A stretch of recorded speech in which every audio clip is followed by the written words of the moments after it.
Bonjour, c'est Titouan pour Point Cellier. Aujourd'hui, je vais vous parler d'un accessoire pour teinter les tranches du cuir. Alors moi, j'utilise ce concept depuis bien 20 ans à peu près, au moins, qui est d'utiliser un vieux marqueur que je recharge, en fait les marqueurs vides. Les marqueurs, il n'y a plus d'encre dedans. Je l'utilise, je le re-remplis avec de la teinture pour le cuir. En général, avec une pince, je dévissais en haut et je prenais la cartouche, je la rechargeais, je rechargeais la pointe, je mettais et c'était reparti pour un tour.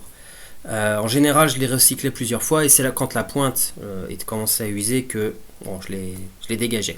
Donc je récupérais tous les marqueurs vides autour de moi pour ça. Ensuite, moi j'avais trouvé dans les Beaux-Arts des marqueurs vides. En fait, c'est vraiment un stylo vide, voilà, qui ressemble à ça. Moi, c'était dans les magasins de Beaux-Arts, c'était assez compliqué à trouver, pas toujours de bonne qualité, et ça coûtait assez cher.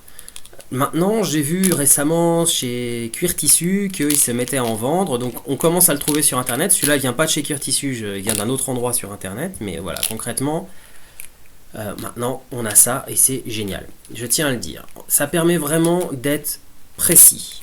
On utilise de la teinture colorant, hein, je précise, pas de la peinture, pas de la teinture tranche qui est en fait une peinture, mais de la teinture pour le cuir, pour colorer le cuir. Elle est assez liquide. Moi j'utilise la base aqueuse. Pour la base alcool, j'ai jamais essayé, mais normalement ça fonctionne.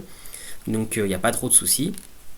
Voilà, donc moi j'en ai rempli un ici en noir. Donc c'est ce que j'utilise le plus souvent. On a ici une pointe assez large, épaisse, à voir selon vos besoins. Moi personnellement c'est déjà très gros, je préférerais en avoir moins, mais ça c'est une habitude. C'est parce que j'ai l'habitude des pointes en ogive de ce genre là. Voilà, donc celui-là je ne l'ai pas encore utilisé. Donc c'est un autre essai. Donc pour vous montrer, hop, on va essayer de se mettre à peu près en face. Donc là j'ai un cuir, voilà, il fait quasi 2 mm celui-là. J'essaie de... Alors, il faut que j'arrive à viser. Voilà. Donc je me mets là. Et on va pouvoir voir que en un seul déjà passage, en plus c'est en zigzag. Donc je vous montre pas le plus simple pour moi. Et je regarde même pas ce que je fais, hein, donc je vois que j'ai pas teinté là. Comme je regarde pas, je repasse un petit coup, je me mets bien. Mais on voit que c'est vraiment facile, quoi. Et voilà. Là, ma tranche est teintée, elle est noire, elle est nickel, quoi.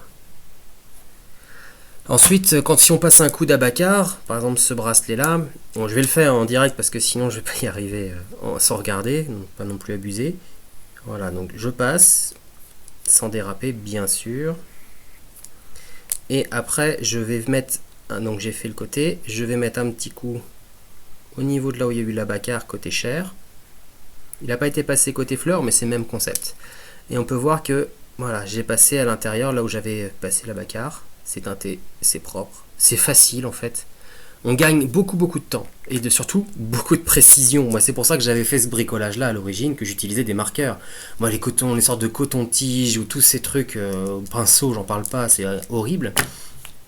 C'était pas possible, c'était trop long, quoi, trop compliqué. Donc moi ce que je fais, j'ai vite utilisé ça, j'ai vu que ça valait le coup, donc je l'ai fait. Donc je suis très heureux en fait de voir que ça se répand maintenant dans le milieu du travail du cuir. Ça va être plus facile pour tout le monde en fait de s'y retrouver et d'être plus précis, de gagner vraiment sur tous les plans. Donc moi je vous dis, vous trouvez ça, vous foncez, vous mettez des teintures. Moi je mets noir, c'est ce que j'utilise essentiellement. On peut mettre marron, on peut mettre rouge. Après, à vous de voir pour les couleurs sur le tannage végétal, hein, je précise bien tannage végétal, à vous de voir. Moi, personnellement, je reste sur du noir ou du marron et du rouge, ce qui sont les teintes les plus courantes que j'utilise. Maintenant, c'est libre, à vous de faire des essais.